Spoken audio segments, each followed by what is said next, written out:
Puisi seadanya mengenai kepala.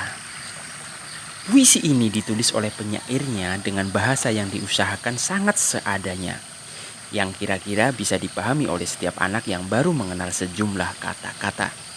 Sebab penyair itu merasa begitu ketakutan bahwa kematiannya akan menjadi sempurna jika ternyata tak seorang pun memahami kata-katanya. Jangan salah sangka, ia takut bukan karena khawatir akan kehilangan kepala, melainkan justru ia sangat mendambakan betapa bahagianya kalau pada suatu hari ia kehilangan kepala. Masalahnya, terus terang saja, kepala itu sudah bertengger di atas lehernya hampir 30 tahun. Baginya, ini merupakan beban yang teramat berat dan membuat ia merasa tidak normal. Karena teman-temannya yang normal pada umumnya hanya menyangga satu kepala paling lama 5 tahun. Bahkan ada yang hanya 1-2 tahun. Malah ada juga yang sesudah 2-3 bulan sudah berganti kepala. Penyair kita ini sudah menghubungi Tuhan ribuan kali melalui sholat, wirid, dan tarikat demi memperoleh kejelasan resmi mengenai keanehan ini.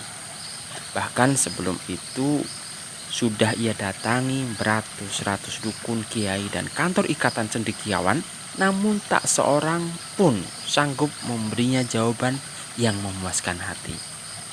Tuhan sendiri sepertinya terlalu bersabar menyimpan teka-teki ini. Bahkan sesekali ia merasakan Tuhan seakan-akan bersikap ogah-ogahan terhadap masalah ini. Matahari selalu terbit dan tumbuhan tidak pernah berhenti mengembang. Tapi itu hanya menambah ketegasan perasaan penyair kita bahwa sesungguhnya yang berlangsung hanyalah kemandekan. Ayam berkokok tiap menjelang pagi, kemudian manusia bangun dan tidak melakukan apa-apa untuk mengubah kebosanan yang sedemikian merajalela. Alam semesta ini sendiri begitu patuh menggantikan siangnya dengan malam dan menggilirkannya malam dengan siang. Tetapi manusia hanya sibuk memproduksi ungkapan yang berbeda untuk kenyataan yang sama. Manusia habis waktu dan tenaganya untuk mengulangi kebodohan dan keterperosokan yang sama. Meskipun mereka membungkusnya dengan perlambang-perlambang baru, sambil ia meyakinkan dirinya atas perlambang itu. Ya Allah, seru penyair kita ini pada suatu malam yang sunyi. Patahkan leherku agar kepalaku bisa menggelinding ke dalam parit. Kemudian persiapkan kepala yang baru yang bisa membuatmu hidup kembali. Bisa dipastikan Tuhan mendengar doa itu. Tetapi siapa yang menjamin bahwa ia akan mengabulkannya? Bukankah penyair ini sendiri yang dulu meminta kepalanya yang ini untuk menggantikan kepala yang sebelumnya? Apa jawab penyair kita ini seandainya Tuhan mengucapkan argumentasi begini? Bagaimana mungkin ku ganti kepalamu? Sedangkan kepala-kepala lain di tanganku belum punya pengalaman sama sekali untuk bertindak sebagai kepala. Bukankah untuk menjadi kepala, segumpal kepala harus memiliki pengalaman sebagai kepala sekurang-kurangnya 5 tahun? Penyair kita sangat-sangat menyesal kenapa makhluk Tuhan harus hidup dengan syarat mempunyai kepala. Pada mulanya ia hanya badan saja.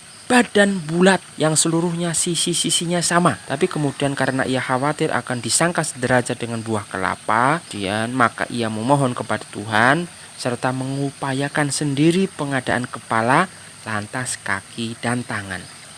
Tetapi ternyata inilah sumber utama malapetaka hidupnya. Pada mulanya kepala itu berendah hati dan patuh kepadanya. Karena pada dasarnya kepala itu memang tidak akan pernah ada seandainya ia tak meminta kepada Tuhan dan mengadakannya. Kesalahan pertama yang dilakukan oleh penyair ini adalah meletakkan kepala di bagian atas dari badannya. Sehingga badannya itu dengan sendirinya kalah tinggi dibanding kepalanya.